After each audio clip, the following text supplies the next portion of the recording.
kami kembali. Yari. Selamat datang di konten spoiler. Jadi kalau kalian gak suka konten beginian, silakan close video ini. Tapi jika anda semua gak masalah di spoiler, siapkan cemilan, pasang posisi rebahan, dan mari kita mulai videonya. Juragan. Saat Dongso melemparkan Pigora bingkai foto keluarga Suho ke lantai, kurang ajarnya lagi, dia menginjak dengan sepatu busuknya. Sontak emosi murka mulai meluap dalam jiwa MC kita. Meski itu hanya foto, tapi bagi Suho, Dongso telah menginjak-injak harga diri keluarganya. Di saat si botak Dongso berdiri berniat menghampiri Suho, MC kita bergumam, "Aku tahu orang ini, kalau nggak salah, dia adalah seorang hunter S yang bernama Hwang Dongso." Jadi bre, alasan Sung Suho bisa mengenali pria botak tersebut karena sebelumnya ketua asosiasi yaitu Jincul memberikan foto Dongso, di mana saat itu Jincul mengatakan bahwa dalang dari insiden penjara Jisan adalah adik dari Dongso, yakni Hunter S Hwang Dongso. Rumor yang Jincul ketahui, Hwang Dongso melakukan semua kekacauan ini hanya demi satu tujuan, yaitu untuk membebaskan kakaknya. Dengan menyimpulkan hal ini, Jincul meyakini Suho akan menjadi target dari Dongso karena Sung Suho adalah pahlawan masyarakat sekaligus penggagal rencana pria botak ini. Sejauh yang Jincul ketahui, Hwang Dongso adalah salah satu hunter S terkuat di Korea. Dan demi keselamatan Suho, Jincul berniat menjaganya dengan memberikan pengawal, tapi Suho menolak. Ya karena MC kita nggak mau, Jincul cuma menyarankan Suho agar segera lari jika bertemu dengan Dongso. Di situ dengan seringai penuh gairah ingin menyiksa, si botak kurang ajar ini pengen cepet-cepet melihat dan mendengar jeritan pemuda di hadapannya. Sementara itu MC kita tetap santai, nggak gugup sama sekali meski berhadapan dengan sosok rank S. Sambil menatap pria kurang ajar ini, MC kita bilang, "Oh, kau itu Hwang Dongso ya? Jadi, apa kedatanganmu ini? Untuk membalaskan dendam kakakmu? Sayang sekali, kau salah orang, tak botak. Asal kau tahu, aku bukanlah yang menghabisi Dongso kakakmu. Ku beritahu padamu, pria yang membuat saudaramu tewas adalah orang yang bernama Kang Taeshi."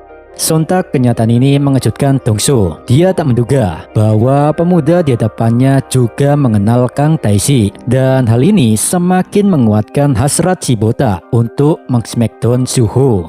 Dongso bilang, "Haha, santai saja. Niatku datang kemari bukan untuk balas dendam, melainkan aku hanya kesal karena kau telah mengacaukan semua rencanaku." Suho membalas, "Botak kurang ajar. Kalau itu maumu, ayo kita pindah ke tempat lain saja. Di sana akan kuladeni kau sampai puas, Hwang Dongso."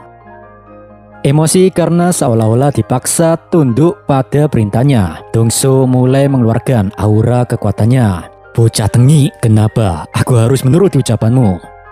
Tanpa membuka mulutnya, Suho meluapkan frustasinya dengan menghantam dinding.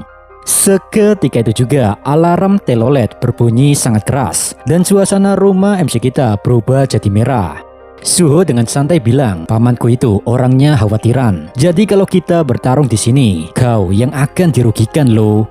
Sebelum terlambat, ku beritahu padamu, kurang dari 5 menit perusahaan keamanan dan para hunter akan segera datang ke sini. Jadi gimana nih, baku hantam di rumahku ataukah cari tempat yang lain?" Tertarik dengan keberanian pemuda di hadapannya, si botak pun makin tertantang dan menuruti untuk pindah tempat bertarung. Lalu kemudian panel beralih di sebuah tempat terbengkalai jauh dari keramaian. Di sana tak ada saksi mata, tak ada satu makhluk pun juga, hanya langit malam dan udara dingin yang akan menemani jalan pertarungan ini. Sambil memutar-mutar lengannya untuk pemanasan, Dongso berjalan ke arah Suho. Dia bilang, "Menarik, kau tidak takut sama sekali terhadapku." Dengan kata lain, rumor tentang kebangkitan kembali yang dikatakan media itu benar ya? "Sung Suho, apa kau sudah menjadi hunter rank S?" MC kita menjawab kalau dirinya nggak tahu dia sudah sekuat itu apa belum, karena beliau belum melakukan pengujian ulang tentang kelas hunternya.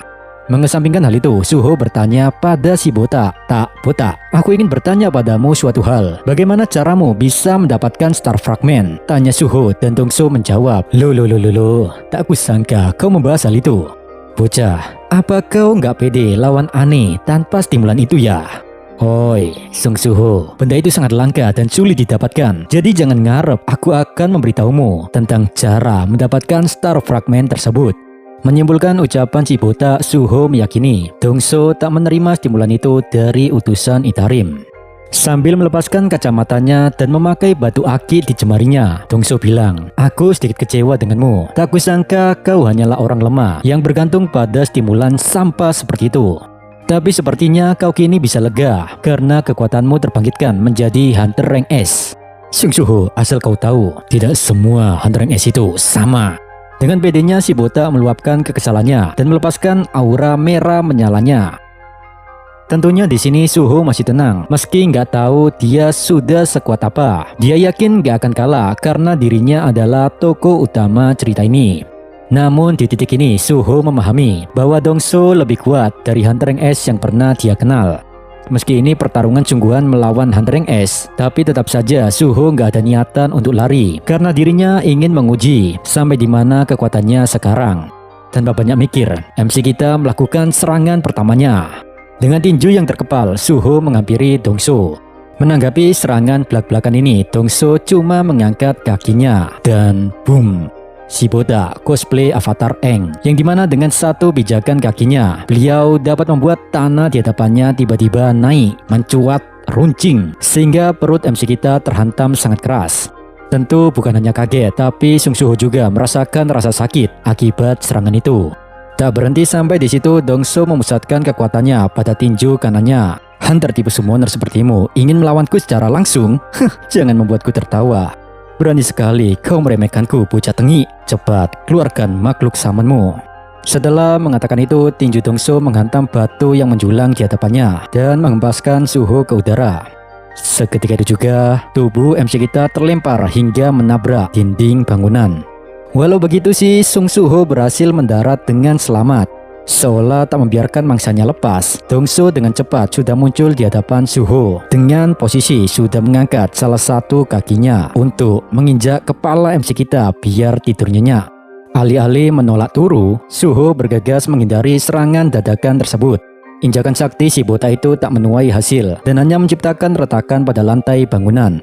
Kendati demikian, Sung Suho tak lari seperti seorang pengecut. Dia memutar badannya dan melepaskan spinning back kick ke arah kepala si botak. Yang benar saja, tendangan Sung Suho ini tepat mengenai sasaran. Tapi bagi Dongso, serangan apa nih dek, kok geli? Makin memanas, Dongso membalas dengan tinju batu akiknya. Dan dalam sekejap MC kita terhempas sangat jauh. Meski begitu, Dongso tak puas jika satu pukulan saja. Dia pun melesat menghampiri dan hora. Ribuan tinju dari si botak tak henti-hentinya menghujani tubuh Sung Suho. Sambil melakukan itu, Dongso bilang, naif. Apa kau kira bisa mengalahkanku hanya dengan adu kekuatan saja? Bahkan jika kau menggunakan semua skillmu, kau tak akan pernah mengalahkanku, bocah. Di sisi yang lain, sambil bertahan dari serangan bertubi-tubi ini, Sung Suho sebisa mungkin melindungi kepalanya dari tinju lawannya. MC kita bergumam, sudah jelas perbedaan kekuatan kami sangat terlalu jauh. Tapi tetap saja, sensasi melawan Dongso tidak semenakutkan dibandingkan melawan diriku di quest system kemarin. Ketika memikirkan hal ini, fokus Suho jadi pudar. Alhasil kakinya tersandung puing bangunan sehingga membuatnya kehilangan keseimbangan.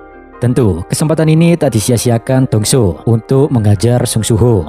Melamun di tengah pertarungan, bocah, sampai kapan kau terus meremehkanku? Makan nih, bogem batu aki. Dalam sekejap, duar. Dinding bangunan tempat mereka bertarung hancur. Puing-puing pun berterbangan bersamaan dengan tubuh Suho yang terpental keluar. Walau berhasil menghempaskan lawannya, Dongso merasakan ada sesuatu yang mengganjal di tubuhnya. Dan yang benar saja, saat dia menatap ke bawah, sudah ada benda hitam yang menancap di salah satu tangannya. Dalam kekesalan itu, Dongso bertanya-tanya, sejak kapan Suho mengeluarkan senjata untuk melukainya? Di sisi yang lain, dari balik kepulan asap yang mengepul, terlihat tubuh MC kita yang tergeletak di tanah. Sejenak Suho duduk mencerna situasi dan memikirkan apa yang bisa dia lakukan untuk memenangkan duel ini. Sementara itu, Beru yang ada di sampingnya merasa khawatir dengan keadaan MC kita. Tapi Suho tak menanggapi perasaan Beru dan malah ngomong sendiri, bre. Su mengatakan, sepertinya aku terlalu naif bisa menang melawan Hunter Rank S tipe penguatan hanya dengan kekuatan fisik saja. Sebenarnya aku ingin mengalokasikan semua poinku pada status strength, tapi sekarang aku memiliki rencana lain. Kalau begitu, aku akan mengerahkan segalanya untuk mengakhiri semua ini. Dari balik asap yang mengepul, sosok Suho perlahan berubah. Dia terlihat keungu-unguan, kayaknya pakai skin epic dia. Hush! Suho melompat dan kembali ke tempat Dongso berada. Kini MC kita sudah berdiri di hadapan si botak, tapi kakinya sudah tertutupi dengan bayangan gelap yang sangat mengerikan. Dengan tatapan dingin, Suho bilang, mari kita mulai ronde kedua, Wang Dongso. Sekarang aku akan serius melawanmu. Terlihat wujud Chung Suho tampak sangat keren, mengingatkan kita pada sosok Paduka Jinwo. Tubuh MC kita kini juga sudah dipenuhi shadow item. Di kepalanya ada helm Minotaur tingkat rare. Di jemarinya ada cincin Kira tingkat hero. Di bahunya ada pelindung bahu Cockatrice tingkat rare. Di tubuhnya ada armor Crimson main tingkat rare. Dan di kakinya Chung Suho memakai sepatu Lizardman tingkat rare. Meski status levelnya masih sama yaitu 58, tapi dengan terpasangnya shadow item, semua statistik kekuatannya pun meningkat pesat. Menanggapi perubahan Suho, Dongso masih meremehkan lawannya. Dia bilang, apa kau pikir dengan memakai beberapa item sampah itu dapat mengalahkanku, hah? Haha, naif sekali. Meski mulutnya mengatakan demikian, tapi si botak masih kebingungan. Dia bertanya-tanya dari mana datangnya semua item yang dipakai oleh Suho. Namun gak berselang lama, tiba-tiba mata Dongso melongo ketakutan. Dia memahami betul, aura hitam yang ada di sekitar tubuh Suho bukanlah sesuatu yang bisa dianggap remeh. Tanpa dia sadari, tubuh Dongso bergetar sangat hebat. Jantungnya berdegup tak beraturan, nafasnya naik turun ngos-ngosan, dan kesadarannya diingatkan kembali pada siluet masa lalu. Di mana kala itu adalah hari di mana dirinya menjadi Shadow Squad. Di saat itu Paduka SJW duduk di atas gedung dan hendak menamainya. Jinwo bilang, Dongso, keseragaan yang mengantarmu menuju ajalmu sendiri. Maka dari itu, aku akan menamaimu Grid. Bagaimana? Apa kau menyukai nama barumu itu, Wang Dongso? Pikiran si botak semakin kacau. Dia tak bisa berpikir jernih lagi. Bahkan sosoknya saat menjadi Shadow Squad muncul dalam benaknya. Arogan dalam diri Dongso telah musnah. Yang tersisa hanyalah kegelapan bayangan masa lalu Paduka Sung Jinwo yang memaksanya untuk menyerah dan tidak berharap pada kemenangan. Tak, Suren, daripada nangis.